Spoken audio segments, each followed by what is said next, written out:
Assalamualaikum warahmatullahi wabarakatuh. Waalaikumsalam warahmatullahi Ketemu lagi di podcast Bang Deddy. Karena ngobrol jauh lebih enak, jauh lebih asik. Ya.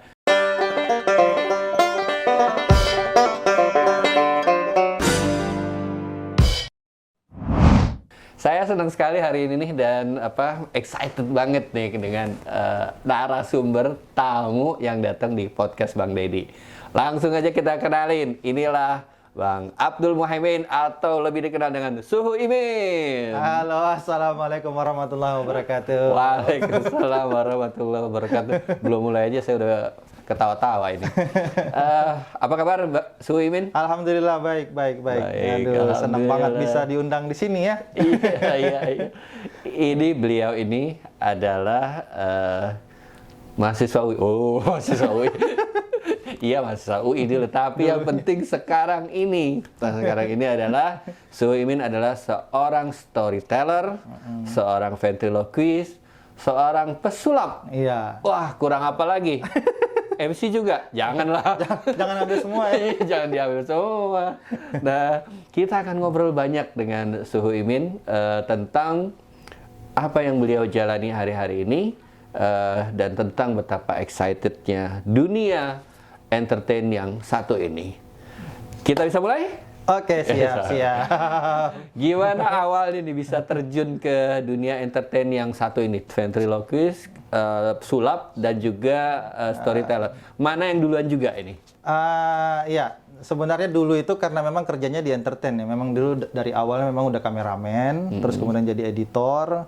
Jadi tamat kuliah tuh langsung ambil pendidikan kameramen. Terus kemudian kerja di TV lokal waktu itu, terus kemudian jadi editor juga. Kemudian setelah dari situ kerja di perusahaan Singapura. Nah, di perusahaan Singapura itulah satu kejadian terjadi gitu kan. Oh iya.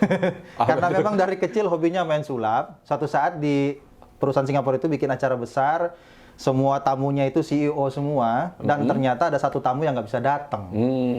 Karena nggak bisa datang, akhirnya kita berpikir, semua kru berpikir gimana caranya supaya tamu-tamu ini nggak kecewa gitu kan. Akhirnya udah menawarkan diri aja, taruh kamera, langsung ngomong rapat. Padahal kameramen juga itu. Iya, padahal kameramen. Jadi kameranya itu lagi nyorot. Jadi kan kalau kita lagi rapat, kameramen tuh tetap harus jalan sebagai dokumentasi. Iya. Sambil nyorot, sambil dengerin, terus tatonya langsung matiin. Bagaimana kalau saya ngisi acaranya? Kaget. Luar biasa. Kaget. Itu namanya nekat yang kemudian berbuah hasil. Iya, betul. Iya, jadi memang perlu, ini pesan moralnya mungkin itu ya. Satu saat kita ketika ada ide, betul. Nekat tuh butuh gitu loh. Jadi ini titik balik ya? Iya, titik baliknya. Nekatnya tuh di situ. Pertama kali nekat tuh di situ langsung. Tapi kan berarti belajar sulap udah dari kecil. Dari udah lama, tapi cuma seperti hobi. Jadi dari kelas 6 SD itu udah main sulap sebenarnya. Tapi itu pun karena terpengaruh Om. Om itu setiap kali datang ke kita dia main sulap terus. Terus ngajarinnya sebenarnya ke kakak. Gitu. Tapi karena kakak mainnya jelek, jadi tahu rahasianya. Akhirnya di dalam kamar tuh belajar sendiri. Akhirnya bisa sendiri, tapi nggak berani main di depan kakak, nggak main di depan Om, mainnya di depan temen-temen. Nah, kalau waktu SD kan main sedikit aja mereka udah kagum-kagum kan. Kok bisa kayak gitu. Nah, pernah juga kejadian, akhirnya karena saking senangnya sulap, itu di depan SD kita itu ada tukang sulap 3 kartu-kartu gitu kan, 3 kartu yang kalau dimainkan bentuknya apa, setelah dibalik bentuknya jadi apa lagi beda gitu kan. Beli itu waktu itu. Tahu-taunya ketahuan sama kepala sekolah. Itu masuk ke ruang kepala sekolah, tahu kan yang dulu-dulu itu ditarik cabangnya gitu gitu. Karena katanya kamu ini kecil-kecil udah main judi. Padahal itu kartu sulap. Saya juga punya pengalaman menghadirkan pesulap di acara PKS. Kemudian ibu-ibu bilang, "Pak Deddy, ini sihir ya?" Pernah dibilang begitu nggak penyihir? Iya. Karena memang kalau kita lihat masyarakat ketika nggak bisa menebak logikanya, betul. Mereka tidak mau berpikir capek-capek, langsung aja ke arah pasti sihir, pasti goib gitu loh. Itu memang kelemahan orang timur ya.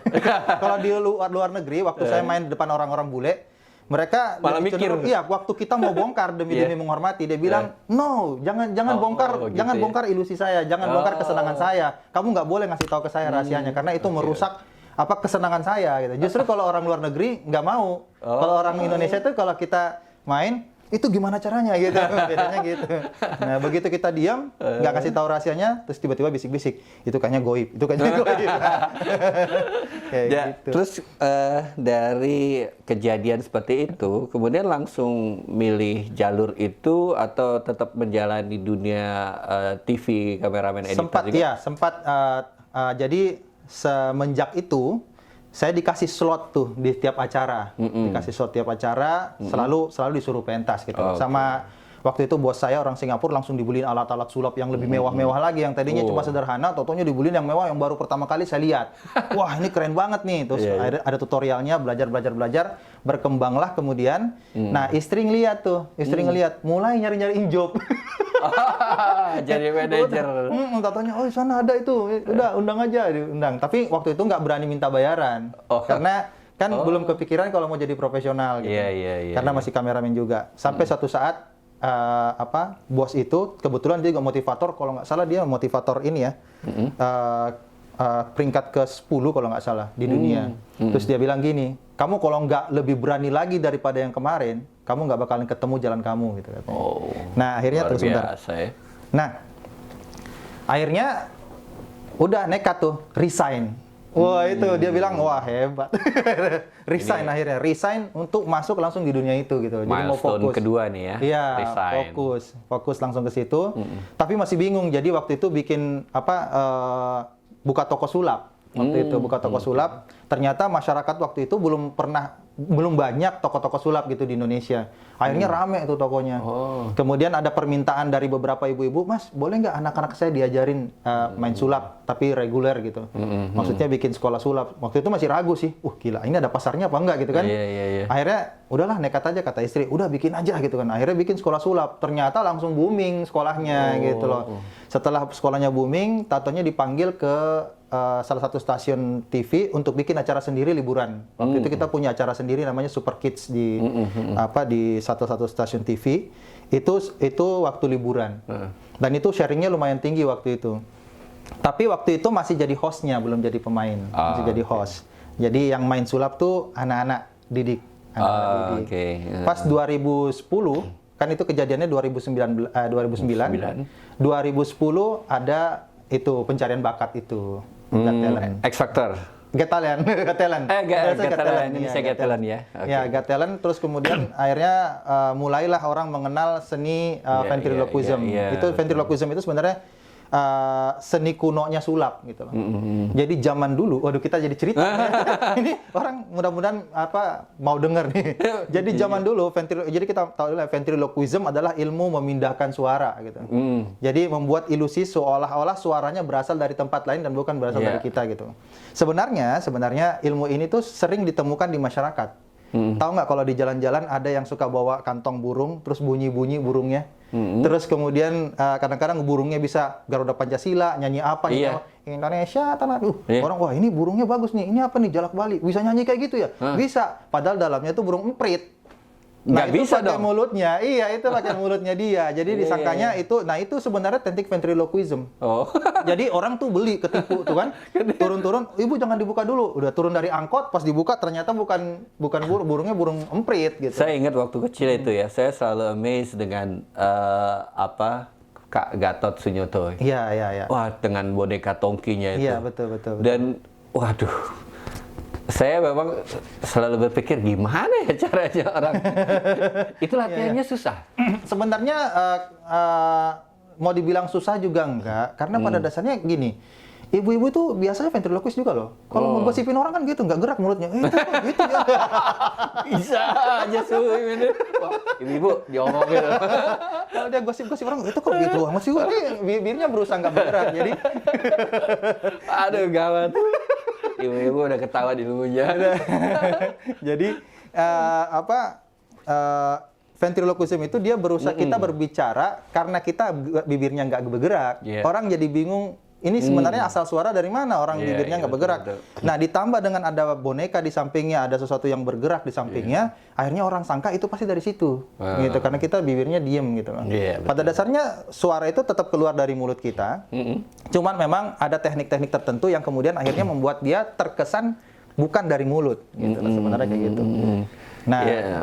Kalau dengan ya pasti ya kalau Kak Gatot sama Kak Seto itu senior lah ya. Kalau yang seangkatan Suhu Iman siapa aja nih yang bareng-barengan mau mengembangkan ventriloquism? Jadi gini dulu nih, sebelum Pak Gatot itu ada Tebian Ing, terus kemudian ada lagi Pak Mariun, kemudian ada lagi Pak Gatot Sunyoto, terus sebenarnya sebelumnya lagi ada Mr. Lee sebelumnya lagi, terus kemudian ada Pak Gatot Sunyoto, setelah Gatot Sunyoto ada Kak Arya Enas. Kak Arya Enas, terus kemudian masuk ke angkatan kami itu ada saya, Radit, ada Budi, ada Jerry, ada 4 orang yang dikenal oleh masyarakat di televisi karena kita sering warawiri di televisi gitu. Kemudian belakangan di tahun 2018-2019 itu kemudian kita membuka diri untuk mengajar ke para pendongeng. Karena biasanya pendongeng kan juga bawa boneka tuh. Akhirnya kita ya udah kita bocorin yuk ilmunya gitu. Tadinya nggak mau bocorin tuh karena kita merasa itu sulap karena rata-rata 4 orang ini pesulap semua. Udah kita bocorin aja sama kita ajarkan trik yang sebenarnya seperti apa. Setelah kita mengajarkan itu ke semua teman-teman pendongeng, akhirnya booming kemana-mana gitu lah. Akhirnya semua orang menggunakan boneka itu dengan teknik ventriloquism. Nah, anak-anak makin excited ngelihat, bonekanya hidup, sampai ada yang nuduh, itu pakai rekaman ya? Itu pasti ada ini kayak gitu-gitu. Nah, itu berarti dia udah berhasil tuh sampai anak-anak merasa itu bonekanya bisa hidup. Wah, semakin menarik ini perbincangan kita nih. Tapi ngomong-ngomong, karakter yang saya biasa lihat tuh ya, Todi. Oh iya, itu Todi. ikut serta gak nih hari ini? Ada Todi ada. Oke, nanti kita akan ketemu sama Todi ya, teman-teman ya. Kita akan ketemu lagi di podcast Bang Deddy karena ngobrol jauh lebih asik.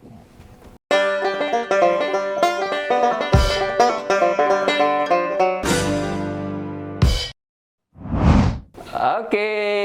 Kita ketemu lagi di podcast Bang Deddy karena ngobrol jauh lebih asik. Semakin asik nih obrolan kita dengan seorang entertainer yang merupakan ventriloquist, kemudian dia juga pesulap dan dia juga storyteller loh. Dan wah, keren dah ini. Dan YouTube-nya apa Bang Suhu Imin? Kucing Hitam Indonesia. Ya, oke ini udah kelihatan tuh Todi. Halo Todi. Halo kakak, kakak kita ngapain di sini? Oh kita ngapain? Kita podcast udah biasa tadi kan podcastan kan? Oh iya, aku udah, ya sering lah. Ini kameranya di mana ya? Itu di situ. Nah gitu kan? Beneran loh, saya nggak ngeliat mulutnya. Bukan, ini udah nggak usah cek lagi, mic-nya udah ada di sini. Mulutnya Suhu Imin tuh nggak bergerak, beneran. Kan aku yang ngomong. Aduh, iya bener. Aduh. Ayo tanya-tanya. Kok kamu gitu? Tunggu dong, hostnya yang nanya-nanya. Kok kamu jadi nanya-nanya gitu? Todi itu udah ketemu sama anak-anak Indonesia dari mana aja? Semuanya. Oh iya? Dari Sabang sampai Merauke. Kayak lagu itu mah. Oh iya ya? Bisa nggak nyanyi? Yang mana ya? Itu ya dari Sabang sampai Merauke gitu. Oh iya. Yang ada pulau-pulaunya? Iya, yang ada pulau-pulau, Iya. Atau lagu yang disuka kali, lagu apa? Aku lagunya apa ya? Lagunya coba yang anak-anak dong. Karena kalau anak-anak harusnya lagunya anak-anak. Aku no. Gitu. Nggak boleh gitu. Ini kayaknya alasan mulu nih kapan nyanyinya ini. Oh, aku tahu. Dia itu belum ini. Belum apa? Belum makan, lupa. Tunggu sebentar. Aku jadi lupa nih. Sorry Todi ya. Tunggu sebentar. Aku ambil dulu. Lupa saya. Ini dia nih. Nah, sorry. Nah, Todi ini kalau kita nggak kasih makan gitu dia. Tapi dia bukannya nggak puasa. Karena yang dia makan tuh beda. Nih. Apa itu? Ini. Nah, kalau kita kasih lihat ini, itu dia langsung nggak sadar, gitu. Nggak boleh di depan orang puasa, walaupun itu bukan sini ambil. Nggak boleh. Nah, aduh, oke. Nah Pak, aduh. Nah, pas lagi, aduh ada terus. Nah, pas kita. Aduh. Ada berapa? Repot nih. Repot. Aduh. Nah, itu apa biasanya kita kasih dia umpan seperti itu dia biar matanya bisa fokus. Oke, Nah, fokus, gitu. Ya. Oke. Nah, sekarang tadi. Todi udah dipancing kayak gitu udah bisa dong ya? Oke dong. Cek. Udah bukan nggak usah cek lagi. Ini udah jelas ini. Ini modern Bagus semua ini. alatnya. Alatnya alat bagus ini. Oh gitu. Cek. Udah. Nah, tadi disuruh nyanyi. Bisa nggak? Aku nggak ingat lagunya. Aduh, kenapa bisa nggak ingat lagunya? Saya nggak ingat. Ya udah, kamu boleh nyanyi apa aja. Serius? Iya, nyanyi apa aja. Serius nih? Iya, lagu apa aja. Terserah. Iya, terserah. Oke. Isabella. Itu lagu orang besar. Itu lagu orang besar. Nggak boleh. Ya, saya aja hampir lupa tadi lagu itu. Kita aja orang dulu-dulu. Lagu Isabella. Aduh. Tapi Iya. Todi ini juga pasti pintar ngaji nih, karena kan Bang Suhu Imin ini kan juga pandai mengaji kan? Iya ya. Kamu jangan gitu kok. Kamu pura-pura doang dong gitu loh. Bilang, dia jago. Oh iya dia jago. Aduh, kamu jangan malu-maluin kamera ini. Oke. Dia jago. Jago nyanyi. Bukan, jago ngaji. Beda.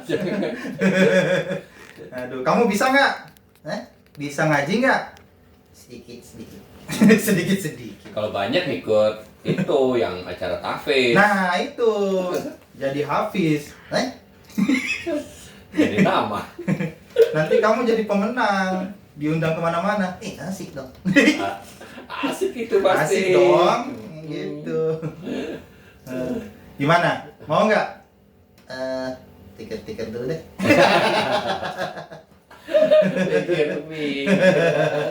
Aduh. Tadi Iya, luar ini- biasa. Todi ini dulu Mm-mm. sempat sebenarnya ini punya ditawarin temen. Jadi Ya. ada orang yang butuh boneka, terus saya bawa, terus ternyata dia nggak jadi. Nggak Oh. jadi. Terus karena saya ngeliat, wah kasihan banget nih anak nggak ini. Udah semenjak itu diambil jadi boneka angkat. Karena diangkat-angkat kan jadi dia boneka angkat. Gitu. Aduh, saya sampai kehabisan suara ini kan puasa-puasa ketawa terus. Aduh. Tadi terima kasih ya sudah hadir di sini ya. Thank you. Nanti aku mau ngobrol lagi sama Suhu Imin lebih jauh nih ya. Aku nggak diajak. Ya, Nanti nanti kita kamu ngobrol nanti, lagi. oke? Lagi ya. Oke. Oke, terima kasih. Dadah. Assalamualaikum. Waalaikumsalam. Oke, tadi sini dulu ya. Ya, luar biasa tamu kita kali ini, Suhu Imin. Dan kita akan lagi terusin obrolan kita dengan Suhu Imin tentang dunia entertain yang satu ini, yang mungkin teman-teman mungkin sudah mengetahui, tapi apakah bisa ikut belajar bersama dengan Suhu Imin? Kita nantikan yang berikutnya.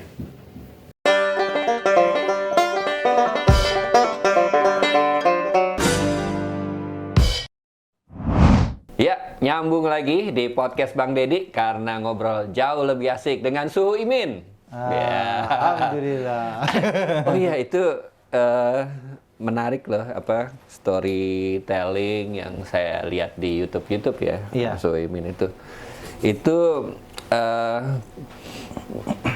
bagaimana ya supaya anak-anak itu bisa anteng duduk gitu mendengarkan seorang bercerita gitu ya. Iya. Saya tahu Suhu Imin juga kebetulan lulusan sastra UI, jadi Iya. pasti ini memperkuat gitu ya kemampuan storytelling tersebut. Iya. Jadi memang ketika kita berusaha pertama sebenarnya ini saya sebenarnya lebih banyak ladangnya di ladang dakwah tadinya, tapi menyasar anak-anak gitu. Karena saya Oke. pikir kalau seandainya menyasar orang yang sudah dewasa, mereka sudah punya pola pikir sendiri, paradigma sendiri gitu loh. Jadi saya pikir kenapa nggak kita ngejar anak-anak gitu loh. Anak-anak ini kan istilahnya masih belum terdownload lebih banyak gitu ya. Jadi kalau kita mendownload duluan, mengalahkan arus yang lebih banyak, kayaknya lebih efektif daripada kita menunggu mereka dewasa kemudian kita dakwahi, jadi susah gitu loh. Jadi saya pikir udah mendingan anak-anak. Tapi sekarang pendekatannya seperti apa? Anak-anak itu kan sekarang gadget. Mereka tuh sekarang hiburan mereka sudah visual sekali gitu loh. Iya, usia 4-5 tahun itu udah. Jadi kita pun tertantang untuk membuat sesuatu yang lebih visual gitu loh. Jadi akhirnya kita buat kita buat satu bentuk yang kira-kira bisa mereka lihat secara visual dan bisa mereka sentuh. Itu kelebihannya. Jadi karena kalau seandainya dia kan biasanya kalau di gadget kan nggak bisa interaksi gitu. Ini dia bisa nyentuh. Bahkan kalau kita lagi di depan anak-anak itu mereka kadang-kadang narik-narik segala macam. Saya penasarannya kan disangkanya dia juga hidup gitu loh. Bahkan ada lagi cerita serunya tuh. Pas kita selesai show, itu kan pada mau foto tuh, mau foto. Kadang-kadang todinya udah ditaruh kan di dalam tas. Tahu-taunya mana todi gitu kan? Udah dalam tas deh. Ya udah foto sama Kak Imin aja. Wah nggak jadi deh. Ternyata mereka mau fotonya sama todi. Iya. Gitu. Itu yang membedakan juga itu ya, soal interaksi itu. Mereka bisa berinteraksi. Jadi kalau dulu kan rasanya ya penikmat aja dia berjarak jadi satu arah. Kalau kita harus lebih menawarkan yang lebih buat anak-anak gitu. Kenapa? Bagaimana caranya supaya mereka tetap anteng, ya kita harus interaksi. Jadi kalau seandainya kita berdongeng tapi dongengnya masih basic banget, langsung cerita selesai nggak interaksi, itu juga sama aja kita ngelawan apa yang mereka sudah dapat gitu loh. Mereka pikir ya udah sama aja gitu. Makanya waktu pas zaman pandemi itu tantangan banget karena kita benar-benar sulit buat interaksi karena biasanya kita bisa ketemu sama anak-anak secara langsung live, kemudian boneka kita bisa interaksi, mereka bisa menyentuh boneka kita, bisa berinteraksi secara langsung. Tahu-taunya kena 2 tahun online gitu kan. Wah, itu juga tantangan tersendiri. Akhirnya diakali juga tetap masih bisa interaksi. Akhirnya dibuka semua tuh nggak di unmute, jadi di unmute semua. Jadi boleh nanya-nanya. Itu kan salah satunya bisa lebih baik daripada yang biasa mereka tonton di media gitu kan. Nggak bisa. Nah, jadi mereka bisa nanya, mereka bisa berinteraksi dengan boneka kita atau dengan kita gitu. Jadi kita pikir waktu itu ya udahlah, ayo kita sama-sama membangun ladang ini rame-rame, dan salah satunya adalah dengan pakai ini fan figure. Tadi dikatakan sama Suimin memberi muatan dakwah ya di dalam storytelling tersebut. Iya. Kan saya rasa nggak mudah ya buat anak-anak, di mana mereka tentunya perhatiannya itu sangat singkat, terus itu gimana itu memasukkan nilai-nilai tersebut? Iya, biasanya kalau kita walaupun cuma ada beberapa nasihat yang kita kasih, setidaknya itu membenam di benaknya dia. Itu target kita sebenarnya. Jadi kalaupun banyak tapi nggak ada yang terbenam di kepalanya kan sia-sia gitu. Jadi kita mengambil target-target, udah pesan moralnya mungkin sekitar 2 atau 3 pesan moral, tapi setidak-tidaknya itu benar-benar membekas gitu. Bagaimana cara membuatnya membekas? Dengan melibatkan emosi. Jadi segala sesuatu yang melibatkan emosi itu pasti membekas di benak kita gitu. Makanya kita buatnya dengan ceritanya seolah-olah dia juga ikutan dalam cerita itu. Akhirnya merasa ikut emosional, emosinya terbangun, akhirnya dia ingat gitu loh pesan-pesan yang kita sampaikan. Termasuk kisah Nabi, kisah sahabat juga begitu disampaikan dengan cara interaktif. Iya, dengan cara jadi kita bilangnya kalau di dunia dongeng ada pendongeng, ada pengkisah.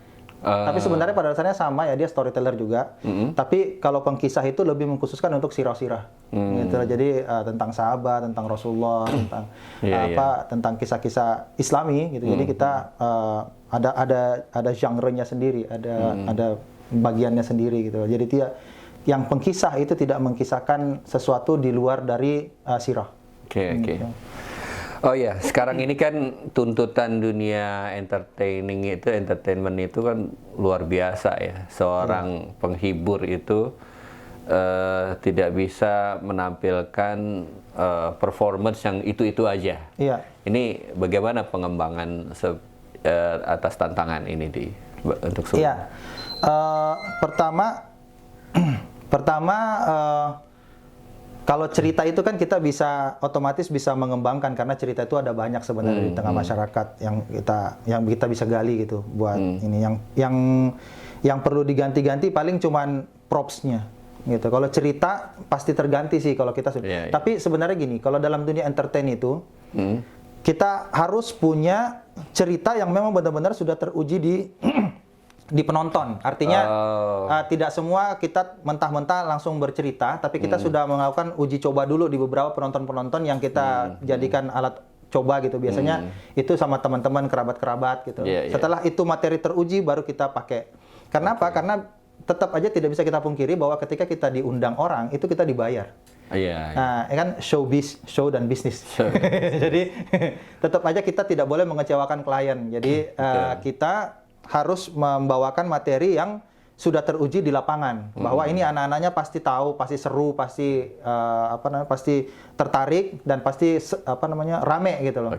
Nah, kalau itu sudah berhasil biasanya kita punya 2 atau 3 seperti itu. Dan kalau audiensnya beda, kita akan pakai yang itu. Istilahnya cerita andalan. Gitu. Tapi kalau ternyata audiensnya udah sama lagi, berulang lagi, maka dituntut untuk membuat cerita baru. Gitu. Itu juga berlaku untuk sulap dan ventriloquist juga ya. Saya pernah lihat YouTube yang pakai itu ya uniform Mandarin ya. Iya betul. Itu lebih jauh lagi menurut saya. Iya. Itu apa aja yang digabungkan di situ tuh? Itu memang seni tradisional Cina itu. Kenapa kita ambil itu? Karena memang itu prestasi di dalam untuk bisa mendapatkan itu dari China, itu prestasi karena itu national treasure dari China gitu. Dan untuk mendapatkannya itu butuh proposal. Dan ketika berhasil dan dibawa ke Indonesia, itu orang-orang kaget. Kenapa? Karena yang membawakan bukan orang Tionghoa. Gitu, yang membawakan ternyata begini muka. Kok mukanya begini? Anak Gang Kopra. Ternyata anak Gang Kopra ya. Gang Kopra nggak tahu kan? Gang Kopra itu sebuah tinggalnya di situ kita. Di Johar Baru, Jakarta Pusat. Iya betul. Di daerah Jakarta Pusat. Di situ ada gudeg yang enak. Iya betul. Nah, kalau sekali lagi nih, kalau mau meluncur ke channel YouTube-nya Suhu Imin di mana tadi? Di Kucing Hitam Indonesia. Kucing Hitam Indonesia ya. Kucing Hitam Indonesia. Keren performance-nya. Iya, Kucing Hitam Indonesia itu sebenarnya dari lambangnya sekolah kita. Lambang sekolah kita itu kita punya sekolah sulap yang sudah berdiri sejak 2007. Itu lambangnya kucing hitam. Kucing hitam. Kenapa kucing? Karena kucing kesayangan Nabi. Sampai hari sudah berapa kira-kira murid?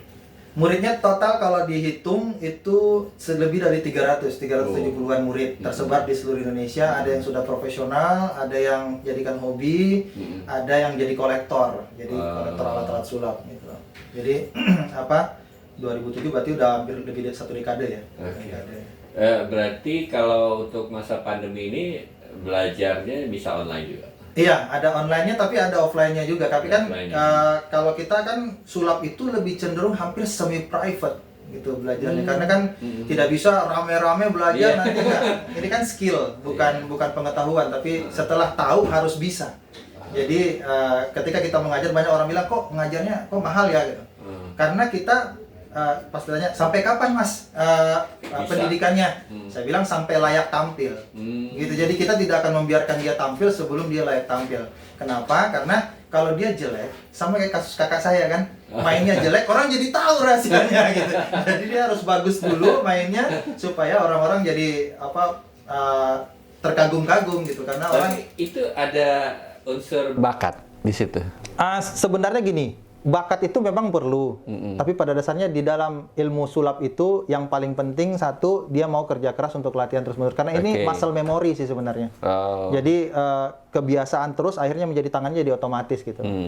Nah terus kemudian propsnya juga penting. Propsnya itu juga level-levelnya juga berjenjang gitu. Ada yang murah, murahan, mahal dan mahal kan. Kalau udah mahal banget itu biasanya sangat membantu buat pemula gitu. Karena tidak banyak yang dia bisa yang dia harus lakukan, dan ternyata alatnya sudah jalan gitu. Jadi beberapa alat-alat orang-orang ya kayak terbang segala macam itu kan tembus-tembus tembok itu kan alatnya sudah mutakhir gitu sampai orang bilang wah ini udah Sihir. jin nih, udah jin. Iya, Karena sebenarnya itu karena alatnya mutakhir gitu. Udah gitu dikaitkan ini orang Yahudi pasti jinnya juga. Iya. Enaknya belajar sulap itu sebenarnya gini, pola pikir kita jadi tidak satu arah, jadi kayak dua mata koin gitu. Karena setiap kali kita belajar sulap, maka kita terpola bahwa apa yang kita lihat belum tentu itu yang sebenarnya. Oke. Gitu. Jadi karena jadi gini, pas kita main sulap, kita ingin penonton melihat apa yang kita ingin penonton lihat. Itu saya. Mudah-mudahan teman-teman di rumah ngerti maksudnya. Jadi, iya. Tapi di dunia politik juga kan demikian kan. Iya, betul. Pencitraan, membangun reputasi. Sebenarnya orang disuruh melihat apa yang ingin dia lihat aja gitu kan. Jadi kita Tidak membuat penonton melihat atau orang melihat apa yang ingin penonton melihat. Melihatnya. Gitu. Waduh. Jadi kayak gitu. Pada Itu dasarnya hampir ternyata mirip-mirip sulap ya. Hampir mirip-mirip sulap ternyata. Terus ini ya, ada gak murid yang gagal? Pada dasarnya di dalam sulap itu nggak ada gagal. Oh. Karena kita tidak pernah kasih tahu hasil akhirnya, ending resultnya nggak pernah tahu. Umpamanya kita tadinya mau menghilangkan satu barang, ternyata gagal. Tapi kan kita di awal tidak bilang saya akan menghilangkan barang ini. Nah itu pesulap yang jelek itu. Gitu ya. Jadi kita hanya cukup mempresentasi ada seorang anak, bla bla bla bla bla bla. Orang menunggu. Ini kira-kira punchline-nya kemana nih? Ini ajaibnya kemana nih? Itu. Totonya di tengah jalan ternyata kita gagal gitu kan. Maka kita langsung masuk ke plan B. Wah, kita masuk ke sini, lari ke sini. Akhirnya tetap jadi keajaiban walaupun keajaibannya tidak seperti yang kita rencanakan. Tapi penonton di mata penonton dia nggak ngelihat ada kegagalan. Gitu. Yang tahu biasanya pelatihnya, asistennya, praktisinya udah tahu itu. Atau orang-orang yang biasa main trik itu langsung itu kan harusnya kayak gini ya, kok dia bisa kayak gitu. Tapi kita juga bisa berdalih sama orang yang tahu, kita bilang enggak, saya memang rencananya sih nggak kayak gitu juga, udah ada plan B, plan C-nya gitu loh. Jadi akhirnya sulap itu harusnya tidak pernah gagal. Jadi kalau ada sulap gagal biasanya karena orang sudah tahu endingnya harusnya seperti apa.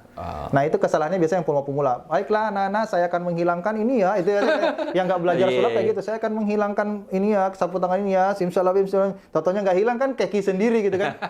Harusnya dia cuma bilang, saya punya sapu tangan, saya taruh di sini. Dan ternyata kalau gagal dia bilang, nah masih ada kan. Harusnya kayak gitu gitu. Tapi kalau dia bilang, saya masuk ke sini, ntar hilang ya. Dia udah menjanjikan gitu loh.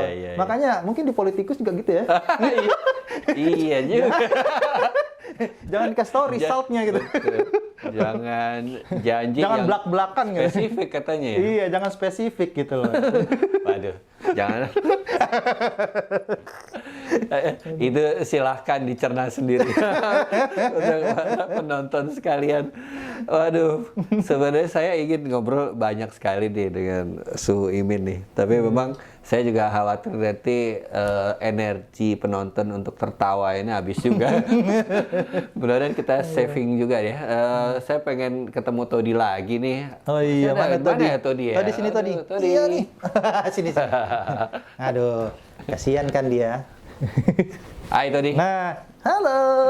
Ketemu lagi. Iya dong. Tadi kalau punya cerita mungkin buat ini penonton podcast Bang Deddy nih ya, mungkin tentang pengalaman Todi ketemu anak-anak gitu. Oh iya, ya ditarik-tarik tangannya. Aduh. Iya dijambak rambutnya. Wah. Iya aku disangkain hidup. Iya. Kan? Iya. Katanya kamu ini ya, banyak yang minta foto sama kamu ya? Oh iya dong, kan aku artisnya. Oh ya, gitu ya? Yang samping saya bukan. Budak aja. Tapi kan yang dapat bayaran saya. Iya juga ya. Kamu dikasih apa sama Suhu Imin? Ya itu tadi dikasih kuning-kuning tadi itu. Iya. Aduh. Jangan kan dia. Aduh. Nggak gitu. Emang begitu tugasnya. Gitu kan. Kamu makan nasi ntar kotor mulutnya. Oh iya juga ya. Kalau ikan asin suka? Itu kucing.